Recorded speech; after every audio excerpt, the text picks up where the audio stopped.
This is PC747 with the Next Up YouTube. So I'm going to continue my series today using Chromebooks to try to record a podcast. Now, yesterday I started using, well actually I didn't start, but yesterday I actually did BandLab and I talked about it. So just to kind of give you what happened after that video. So normally when I'm done with a video, I like to run it through Audacity or do some type of editing to, take out some sounds or anything like that that I don't want in there. And when I went to go ahead and try to use that or to download the file and put it in Audacity on my MacBook Pro, now the first thing I noticed that you had to upload it to the program. And I think a lot of us who use Chromebooks were kind of used to that, because I guess for whatever reason, when it comes to Chrome OS on Chromebooks, they still haven't fixed the file on the whole Chromebook thing yet. So when you use a lot of apps, it's not saving to your hard drive.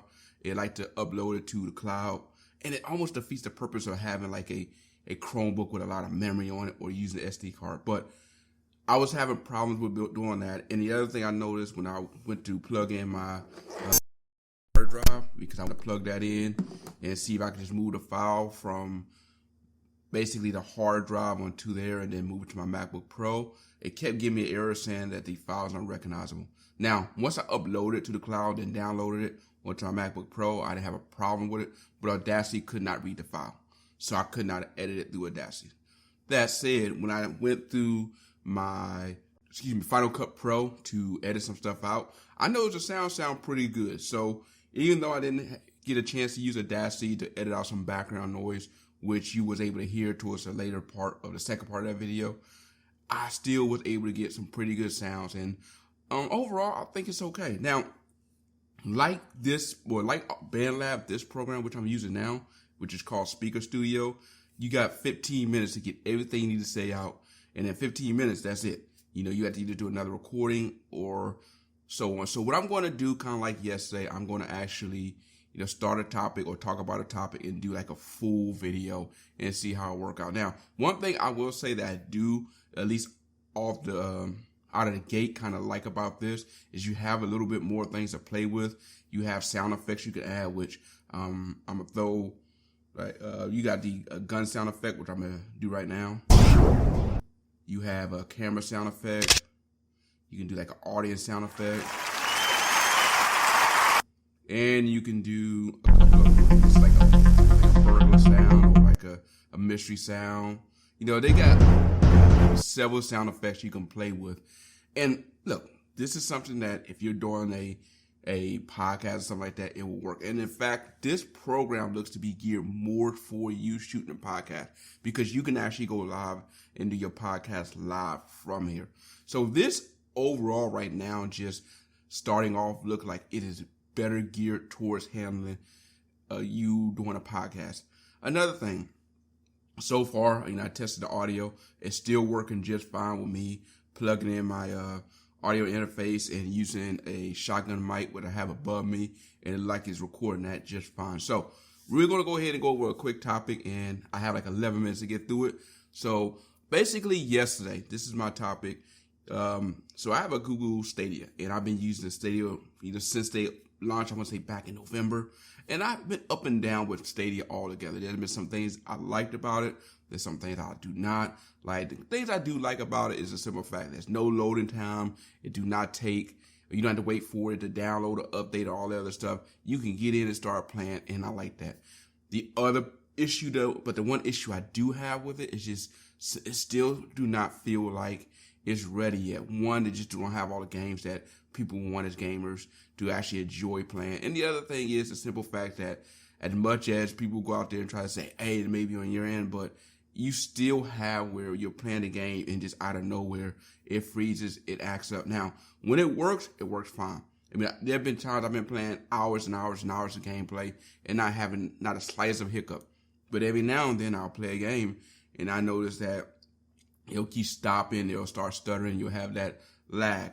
Now, I know people will go out there and say, look, you'll notice that anyway if you play online gameplay with any system. And I understand that. I understand that is the caveat to playing a game online. But let's say if you wanted to like just play by yourself or you're playing offline, and that is something where you're not going to want any latency, especially when you just, like I said, just, playing through a season or playing through something. But, I think that they can fix that and get that smoothed out.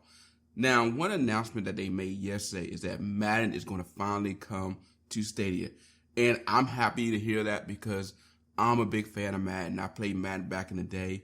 Now, I didn't get a chance to play in the past 4 years, because I had not had had a PlayStation 4 or any gaming system. I decided not to pick one of those up.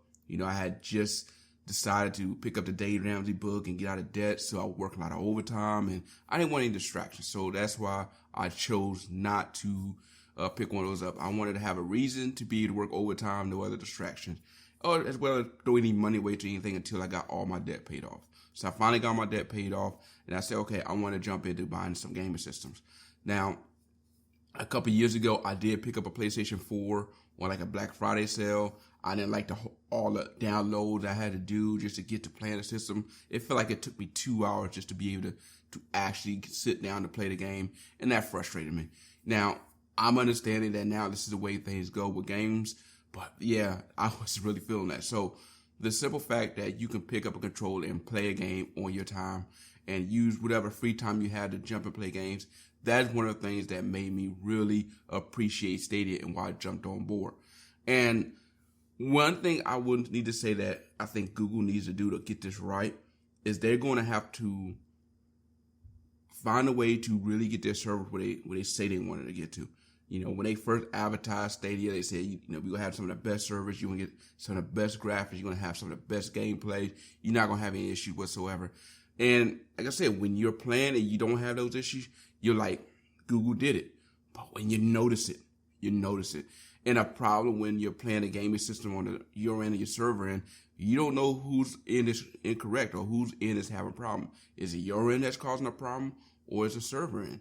And it could very well be the server end on Google's side, and you will not know, because again, you just get that disconnect. Now, if you go online or to the Discords, you ask people, a lot of people like, check to make sure you got this going, or it could be on your end. But it very well could be Google's end and you don't realize it. But this for me is one of the things that I'm still am concerned about. As far as them announcing Madden, I am happy they announced Madden. I'm definitely looking forward to picking it up. I'm kind of curious how much it's going to be when they actually roll it out compared to other systems. And looking at the games that actually on the Stadia store now, it looking like it's, if it's going to be coming out at $60, I'm thinking on Stadia it's going to be close to that, if a little bit more. So it looked like a lot of the games that are on the Stadia store is comparable to what are on the other gaming platforms. Now, my concern, especially with something like a sports game, is going to be about latency, lag, and issues. Because as much as I love sports games, especially like something like Madden, where a hesitation here or there can result in an interception or a knockdown or a complete pass. If you have that hesitancy, that could cause where you have unwanted gameplay, especially if you're playing in a competition. So that is something I think Google is going to have to find a way to continue to iron out. As far as so far, if I had to give a grade where I feel about what Stadia is at right now, I give it a C still. And I'm giving it average because we're seeing other people at least trying to do this, and we've seen other systems attempt to have an online platform. You've seen NVIDIA do with the GeForce Now, and they continue to do it. And we've also seen that Xbox is working on theirs. So working on having an online gaming platform where basically you just playing online, it do require a lot from the server end, as well as making sure the bandwidth can be supported on the consumer's end. And I think the other thing that has to be done, especially on both sides, mainly the gaming side, is finding a way where even if someone's bandwidth is interrupted or not as strong, to still provide them uninterrupted gaming without them feeling like any lag. Now, you may find a little downgrade in the overall visuals, but your gaming or your overall feel of the game should not be interrupted. If you're shooting a jump shot, if you're playing Mortal Kombat, you're about to do a move or whatsoever, you should not feel like you're pushing a button and it's taking 3 seconds later and now it's catching up. And that is something that they're going to have to fix. But overall, we'll have to see where this goes as far as this is going to continue to stack up as far as Stadia. When you start to see some of the other gaming systems come out, like the PlayStation 5 and a new Xbox, will they still be able to remain strong and compete with those two powerhouses coming out?